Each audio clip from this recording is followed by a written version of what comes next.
Programang ito ay rated SPG. Striktong patnubay at gabay ng magulang ang kailangan. Maaaring may masiselang tema, lengguwahe, karahasan, sexual, horror o droga na hindi angkop sa mga bata.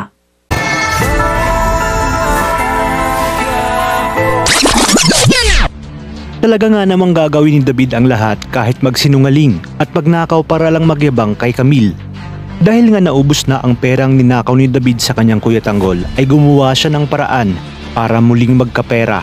At dahil alam niyang hindi siya mahihindian ng kanyang Tatay Rigor ay nagawa niya nga magsinungaling para lang bigyan siya nito ng pera.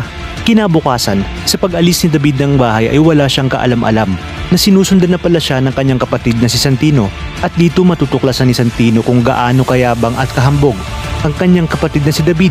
Dito na nga malalaman ni Santino na puro kasinungalingan ang kwento nito sa kanyang kaklase at sa nililigawan nitong si Camille dahil kahit pati ang kanyang lola tending ay ginamit ni David matapos niyang sabihin kay Camille at sa kanyang mga kaklase na siya umano ang paboritong apo ng kanilang lola at sobrang close sila na siya ngang taliwa sa totoong nangyayari sa loob ng kanilang bahay. Kaya naman dito nagagawa ng paraan si Santino upang malaman ni Camille na galing sa nakaw ang pinang-date nila ng kanyang Kuya David. Aantayin ni Santino na makaalis si David sa kanya kakausapin si Camille para sabihin ang lahat ng nangyari. Na ang mga pinanglibre ni David at pinang-date ay galing lahat sa perang ninakaw ng kanyang Kuya David sa kanyang Kuya Tanggol.